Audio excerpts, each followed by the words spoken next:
بسم اللہ الرحمن الرحیم الحمد للہ رب العالمین والصلاة والسلام علی رسولہ الکریم و اہل بیتہ الطیبین الطاہرین لا سیما بقیۃ اللہ فی الارضین روحی و ارواح العالمین لتراب مقدمہ الفدا ولعنۃ اللہ علی اعدائہم اجمعین. اما بعد قال رسول اللہ صلی اللہ علیہ وآلہ وسلم هو شہر دعیتم فیہ الی ضیافت اللہ. وہ خطبہ کہ جو شعبان المعظم کے آخری ایام میں نبی اکرم صلی اللہ علیہ وآلہ وسلم نے ارشاد فرمایا، اور اس میں آپ نے شہر رمضان، ماہ مبارک رمضان کے حوالے سے اس کی فضیلتوں کو مسلمانوں کے لیے بیان فرمایا. آپ نے ارشاد فرمایا کہ یہ وہ مہینہ ہے جس میں تمہیں اللہ کی ضیافت اور مہمانی کی طرف دعوت دی گئی، اور اس دعوت کے ذریعے سے تمہیں اہل کرامت اللہ قرار دیا گیا. بس تمہاری سانسیں اس مہینے میں تسبیح ہے، تمہارا سو جانا عبادت حساب ہوتا ہے، اعمال مقبول ہیں اور دعائیں مستجاب. اب چونکہ یہ مقام اور مرتبہ ہے تمہارا، فاسألوا اللہ ربکم بالنیات صادقہ، بس تم اپنے پروردگار اللہ تبارک و تعالی سے سچی نیتوں کے ساتھ سوال کرو، درخواست کرو، اس سے مانگو. وقلوب طاہرہ، روزے کے جو آثار ہیں ان میں سے ایک اثر خود بخود انسان کے قلب کا، اس کی روح کا طاہر اور پاک ہو جانا. اب جب یہ کیفیت تمہارے اندر موجود ہے تو قلوب طاہرہ اور نیات صادقہ سے پروردگار کے حضور سوال کرو. کس بات کا سوال کرو؟ کیا مانگو؟ یوفقکم لصیامہ و تلاوت کتابہ. دو چیزوں کا سوال کرو اللہ تبارک و تعالیٰ سے. ایک یہ کہ پروردگار ہمیں توفیق عنایت کرے کہ ہم اس مہینے میں روزہ رکھ سکیں. یہ جو توفیق روزہ ہے، یقیناً جب پیغمبر اکرم صلی اللہ علیہ وآلہ وسلم اس کی طرف اشارہ فرما رہے ہیں تو آپ کی یقیناً مراد اس کے تمام ابعاد پر ہے، تمام ڈائمنشنز پر ہے.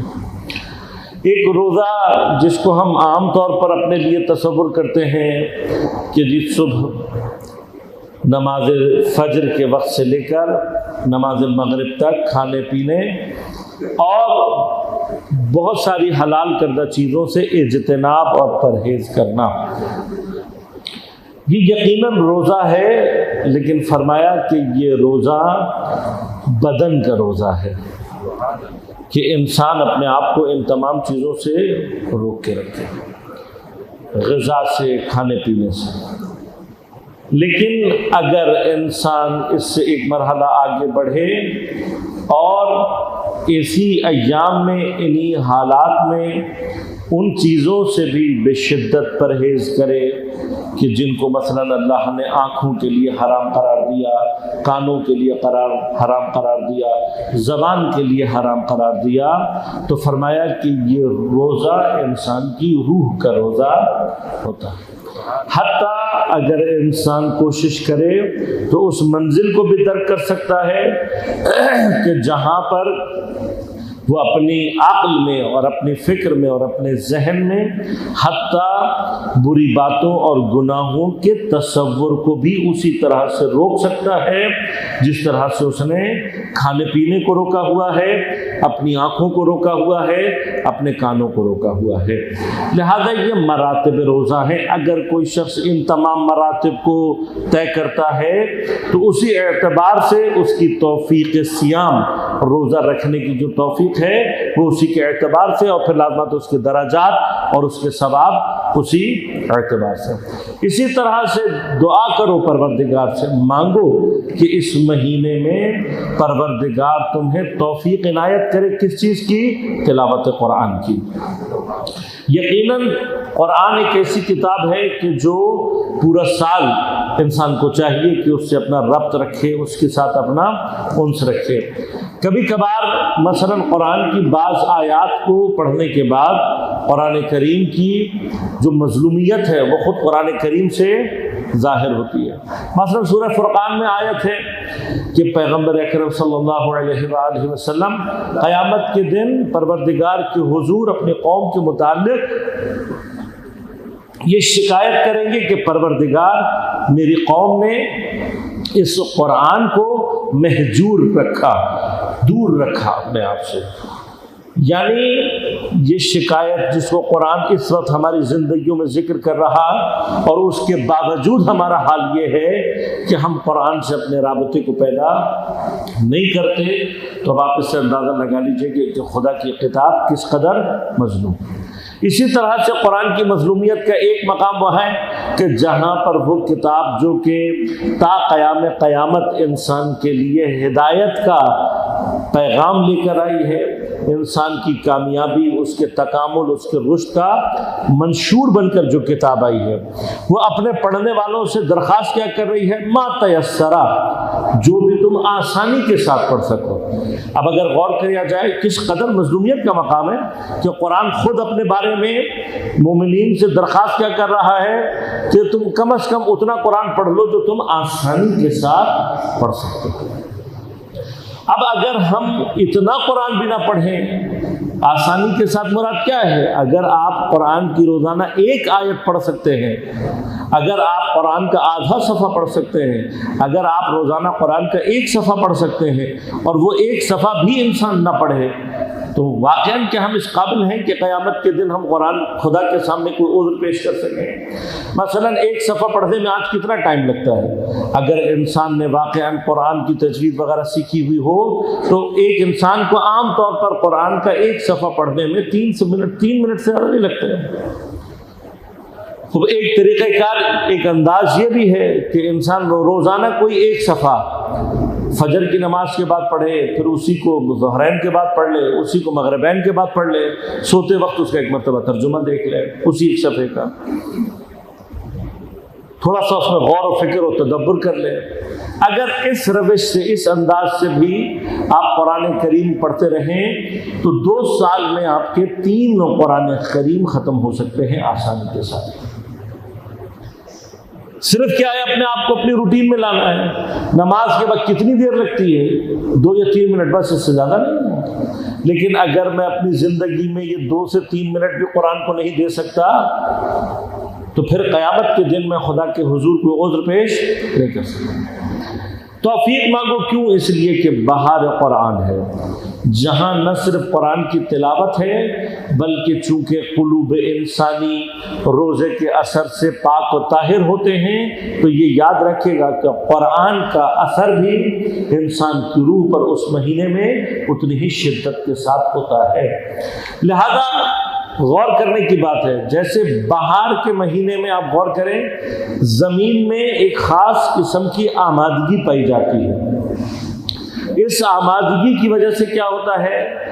وہ جو زمین میں، وہ جو ہوا میں، وہ جو تمام اطراف میں ایک خاص کیفیت پائی جاتی ہے کہ جو مددگار ہوتی ہے خاص طور پر پودوں کی حیات کو پھیلانے میں، بڑھانے میں، اس کو مددگار ثابت ہوتی ہے۔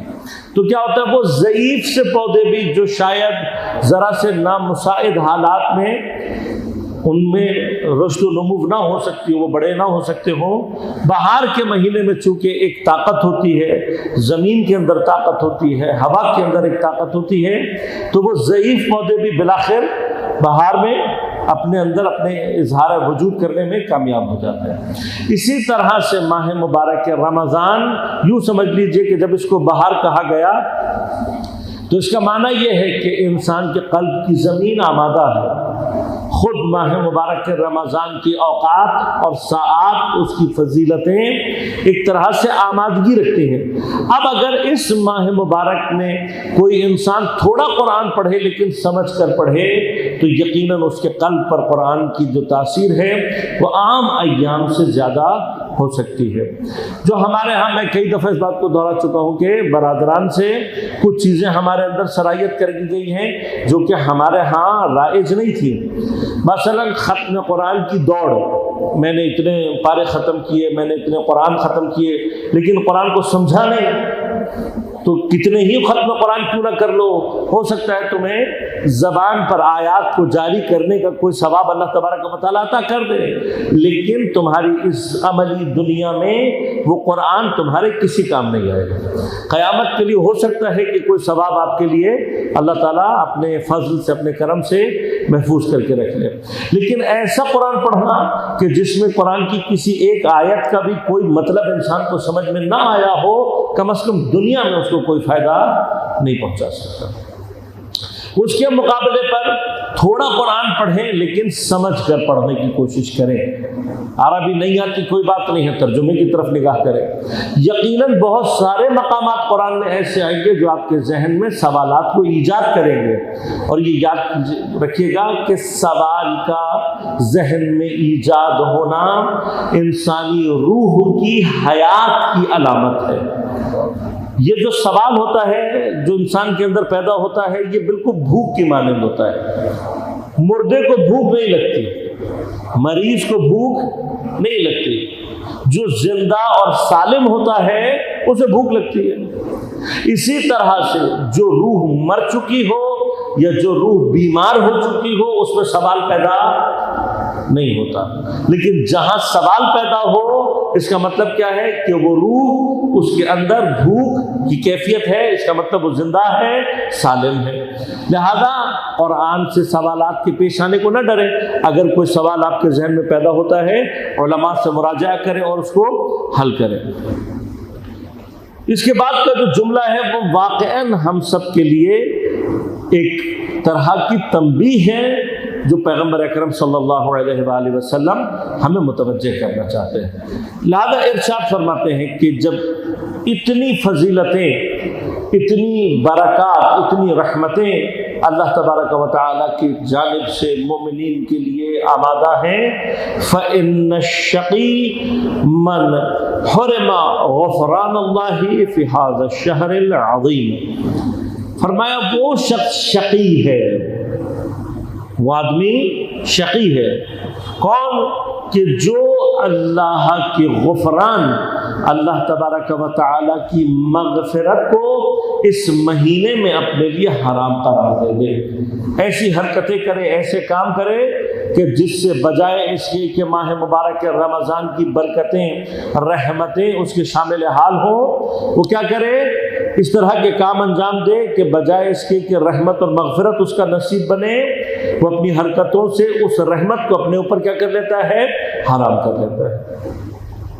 اب ان تمام چیزوں میں جو چیز ہمیں ذہن میں رکھنے والی ہے وہ یہ کہ یاد رکھیے گا کہ یقیناً حقوق اللہ اور حقوق الناس کے درمیان میں پروردگار عالم نے حقوق الناس کو ایک خاص اہمیت اور ایک خاص مقام عطا کیا۔ یعنی روایات میں جو بات دہرائی گئی اور متوجہ کیا گیا کہ حقوق اللہ کے بارے میں پروردگار کا اپنا ذاتی اختیار ہے اور عین ممکن ہے کہ وہ اپنے حقوق اپنے بندے کو بخش دے، لیکن جہاں بات آتی ہے حقوق الناس کی تو فرمایا کہ جب تک میرا بندہ معاف نہیں کرے گا میں معاف نہیں کروں گا۔ اب جہاں ہم وہ چیزیں کہ جو انسان کے اوپر اللہ کی مغفرت کو حرام کر دیتی ہیں، ان میں سے ایک چیز کیا ہے؟ اللہ کے بندوں کا دل دکھانا، اللہ کے بندوں کے ساتھ اس طریقے کا سلوک کرنا۔ کسی کا بھی دل، ہماری اپنے ذات کے اندر یہ کوشش ہونی چاہیے کہ ہم کسی بھی مومن کا دل نہ دکھائیں۔ مومن ایک طرف، حتیٰ کسی انسان کا بھی بلا وجہ دل دکھانے کی کوشش نہ کریں۔ انسان کے اندر یہ کیفیت کہاں سے پیدا ہوتی ہے کہ جب اس کے اندر غرور، تکبر اور اس طرح کی چیزیں پیدا ہو جائیں۔ اچھا اب غرور و تکبر کے لیے کیا یہ ہونا ضروری ہے کہ جی میرے پاس بہت پیسے ہوں گے تو میں غرور کرنے والا ہوں گا؟ نہیں. میں بہت پڑھا لکھا ہوا ہوں گا تو میں غرور کروں گا؟ نہیں. حتیٰ اپنے آپ کو مومن سمجھنا اور دوسروں کو کمتر سمجھنا یہ خود غرور و تکبر کی اقسام میں سے ایک قسم ہے. مجھے توفیق حاصل ہو گئی کہ میں روزانہ مسجد میں آ رہا ہوں تو اب میں اس کو کمتر سمجھوں گا جو کبھی کبھار آتا ہے. یہ سب غرور و تکبر کی اقسام میں سے اقسام ہے. بھئی اگر آپ کو اللہ نے توفیق دے دی ہے تو آپ اس پر شکر ادا کریں.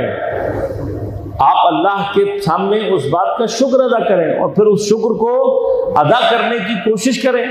نہ کہ اس کا معنی یہ ہے کہ چونکہ میں اب روزانہ آ رہا ہوں تو وہ بیچارہ جو روزانہ نہیں آتا اس کو کمتر سمجھوں، اپنے آپ کو زیادہ مومن سمجھوں. مجھے روزہ رکھنے کی توفیق ہو رہی ہے تو جو روزہ نہیں رکھ پا رہا اس کو کیا سمجھوں؟ اپنے سے کمتر اور حقیر سمجھوں. خود مجھے مثلا قرآن پڑھنے کی توفیق، اب یہ سب کیا ہے؟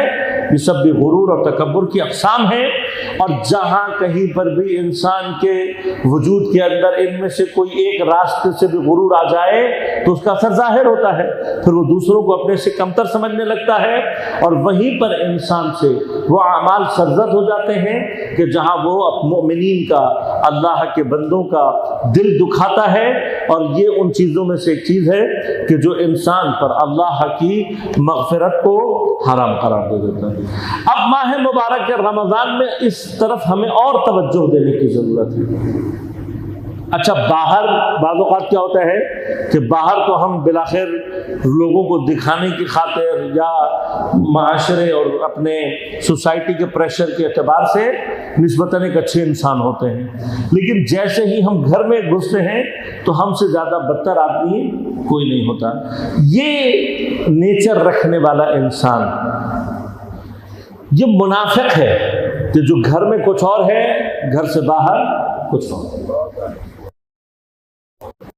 منافقت کی اقسام میں سے ایک منافقت یہ بھی ہے. مطلب جو گھر میں بچے ہیں اور خاتون خانہ ہے وہ چونکہ بیچارے دست نگر ہیں، محتاج ہیں ان کے، تو وہ ان کے سامنے کمزور ہیں تو سارا غصہ ان کے لیے ہے.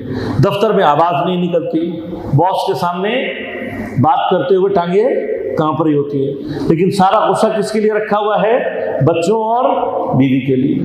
اب ایسے افراد کے تو ہے منافق، یعنی بالکل کلیئر کٹ اپنے لیے کوئی شخص اگر ایسا ہے ہمیں کسی کو کہنے کی ضرورت نہیں ہے. میں یار بتا رہا ہوں اگر میں خود خدا نخواستہ ایسا ہوں تو میں بھی منافق ہوں. ایسا بحث نہیں ہے اس میں کہ انسان باہر کچھ ہو گھر کے اندر کچھ ہو. بعض اوقات ہم حقوق العباد کے حوالے سے جب گفتگو کرتے ہیں تو ہم گھر کے باہر ڈھونڈ رہے ہوتے ہیں اللہ کے بندے، اور جو گھر کے اندر اللہ کے بندے ہیں ان کے سامنے ہم نمرود اور فرعون ہوتے ہیں. ہمارے ہاں ہے یہ مسائل ہیں. بیوی سے سیدھے منہ بات نہیں کر سکتے، بچوں سے سیدھے منہ بات نہیں کر سکتے، بات بہت دانت نکل رہے ہوتے ہیں، بڑی خوش اخلاقی سے بات کر رہے ہوتے ہیں. یہ منافقت ہے. جب حقوق العباد کی بات کی جاتی ہے تو مسائل گھر کے اندر سے شروع ہوتے ہیں. بہت سارے مقامات ہیں حقوق اللہ میں بھی ہم بعض اوقات احتیاط نہیں کرتے.